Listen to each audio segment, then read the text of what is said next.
At a congressional hearing this week, EPA officials answered questions about how the Gold King mine spill has been handled. Committee members asked about a video recorded at the mine while the spill was happening, pointing to a comment from a worker saying, "What do we do now?" Patty, now that comment, this was kind of odd about the video. That comment was in the original video, then omitted, and then the original video was put back on the website. So it's kind of gone back and forth, but it's really pointed to a lot of, I guess, lasting questions with what's going on with the EPA and their response to the Gold King mine. What do you think?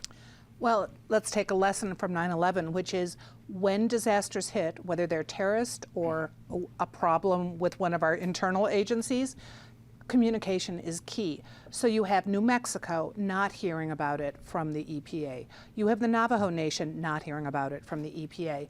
So what do we do now? The first thing they should have done is probably notify people downstream of the spill.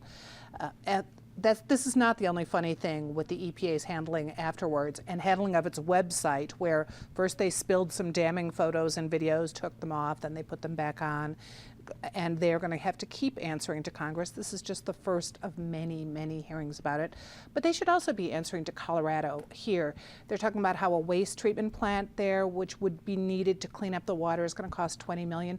We had a waste treatment plant there back in 2003 when the mine, the previous owners of the mine fell down on paying for it, so it was passed over to Stan Ennis, who now has the next mine over, and just gave him the keys to the wastewater treatment plant, which he inherited. He said, get that back up and running and save some money. So we're going to find that the EPA needs to deal with what its responses are.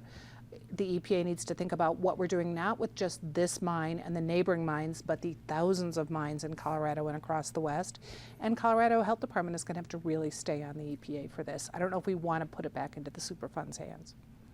Mike, I remember your colleague Amy Oliver Cook at the Institute, part of her Twitter feed when this happened.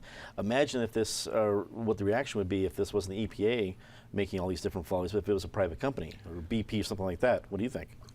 Let's change the initials from EPA to BP, or pick your oil and gas company or your, and imagine the response. And if you look at the EPA's, and to be honest, I mean, the EPA's response to this is somewhat reminiscent of the episode of The Simpsons where Homer inadvertently causes a meltdown at the nuclear power reactor. It's a bit like a cartoon, not quite so entertaining, certainly not for the people downstream, but This should be a learning opportunity, not just for the EPA, but for the environmental movement, who every time any private sector company that's in the business of extracting anything from the earth makes any kind of mistake, they're trashed, they're sued, they're just on them, and there is no room for mistake. And so all of a sudden you see the agency tasked with overseeing all these people all of a sudden realizing, hey, you know what? And let's assume for a minute the EPA is operating in good faith. Well, you know what? What that means is that sometimes accidents happen. And so hopefully this will be a learning opportunity, especially for the more radical version of the environmental movement who is desperately trying to deflect any blame away from the EPA for this spill, to say, hey, you know what? Sometimes things happen and sometimes people operate in good faith. And you know what?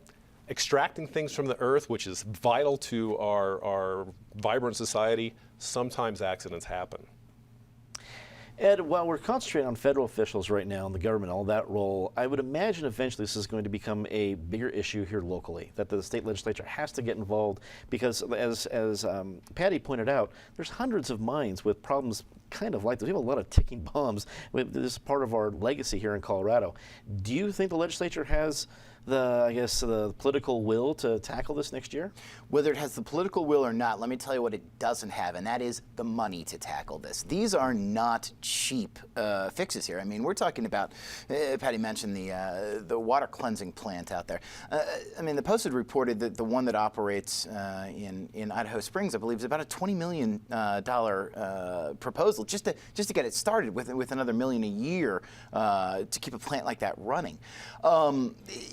The legislature may want to get involved here, but they simply don't have the funding to do this. And it's completely unrealistic. There have been some ideas thrown out there that you have to go after the mine owners. Well, some of these mine owners have been dissolved from business for 100 years now. So it's also unrealistic to think this can be something that is made up by private entities alone. I mean, this has got to be something where, shudder to think, Democrats and Republicans in the state and federal governments have to sit down and talk about this. I mean, yeah, these are obviously problems, and it's interesting to see the number of congressional Democrats that say, well, 11 times the amount that came out in this bill leak out of mines every year in Colorado.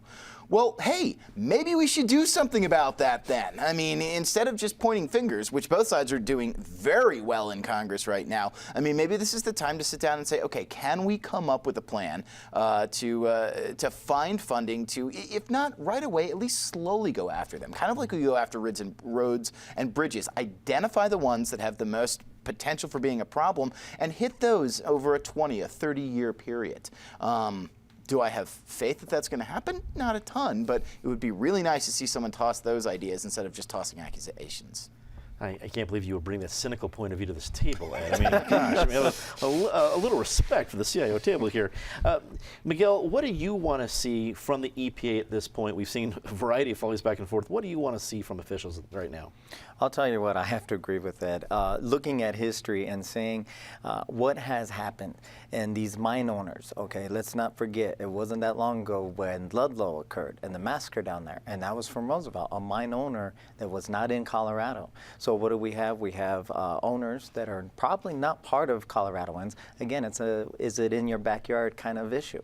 So when we look at our elected officials here that are representing the citizens of Colorado, where are they going to step forward and get these individuals that are responsible for this wastewater? And like Patricia said, over 100 mines that are out there that are yet to be broken into or have accidents occur, like Mike was saying, that are going to happen in our backyard, and it's going to affect not just a single portion of Coloradoans, but a large majority of Coloradoans.